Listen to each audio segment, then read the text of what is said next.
जय हिंद दोस्तों। लद्दाख की ऊंची चोटियों पर लड़े गए कारगिल युद्ध को खत्म हुए आज 21 साल पूरे हो गए हैं। यह ऐसा युद्ध था जिसमें भारतीय सेना ने करीब 18,000 फुट से ज्यादा ऊंची चोटियों पर बैठे दुश्मनों को मार भगाया था।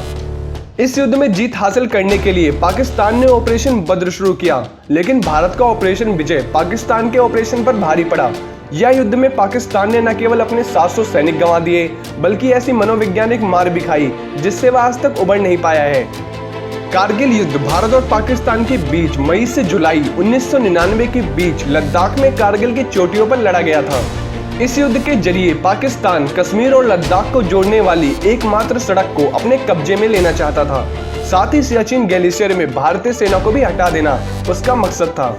इसके लिए जनरल परवेज मुशर्रफ के नेतृत्व में पाकिस्तान के फौजी शासकों ने साजिश रची और ऑपरेशन बद्र शुरू किया।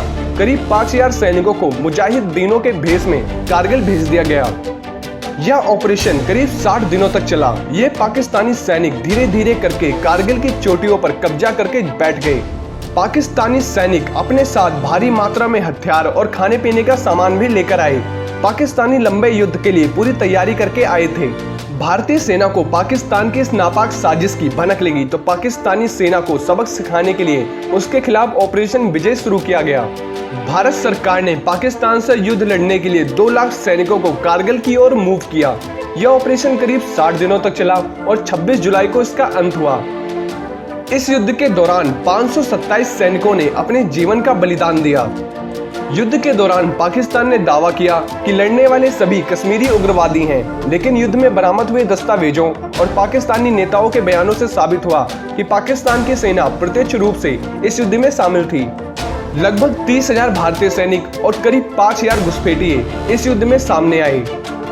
भारतीय सेना और वायुसेना के संयुक्त ऑपरेशन में कारगिल की चोटियों पर कब्जा जमाए बैठे पाकिस्तानियों पर धावा बोला गया।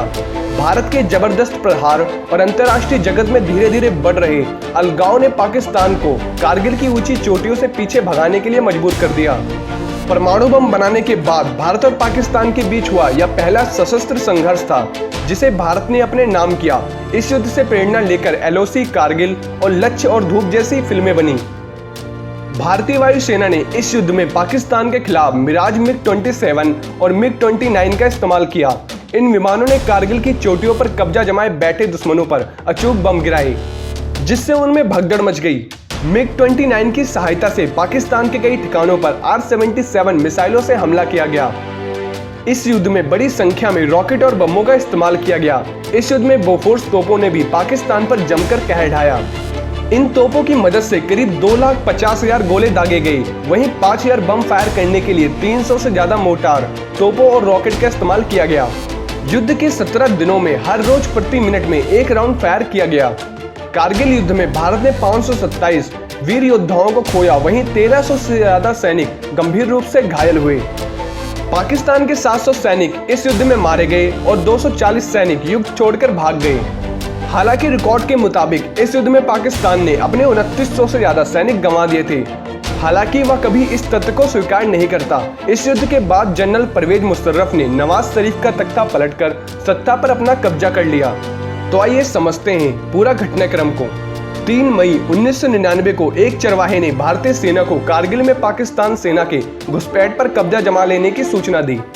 वहीं 5 मई को भारतीय सेना की पेट्रोलिंग टीम जानकारी लेने कारगिल पहुंची तो पाकिस्तानी सेना ने उन्हें पकड़ लिया और उनमें से 5 की हत्या कर दी। वहीं 9 मई को पाकिस्तानियों की गोलाबारी से भारतीय सेना का कारगिल में मौजूद गोला बारूद का स्टोर नष्ट हो गया। वहीं 10 मई को पहली बार लद्दाख का प्रवेश द्वार यानी द्रास, काटसार और मुस्को सेक्टर में पाकिस्तानी घुसपैठियों को देखा गया। फिर 26 मई को भारतीय वायुसेना को कार्यवाही के लिए आदेश दिया गया। फिर 27 मई को कार्यवाही में भारतीय वायुसेना ने पाकिस्तान के खिलाफ MiG-27 और MiG-29 का भी इस्तेमाल किया। फिर 26 जुलाई को कारगिल युद्ध आधिकारिक तौर पर समाप्त हो गया। भारतीय सेना ने पाकिस्तानी घुसपैठियों के पूर्ण निष्कासन की घोषणा की। तो दोस्तों, कैसे लगी आपको वीडियो कमेंट बॉक्स में जरूर बताएं। जय हिंद, जय भारत।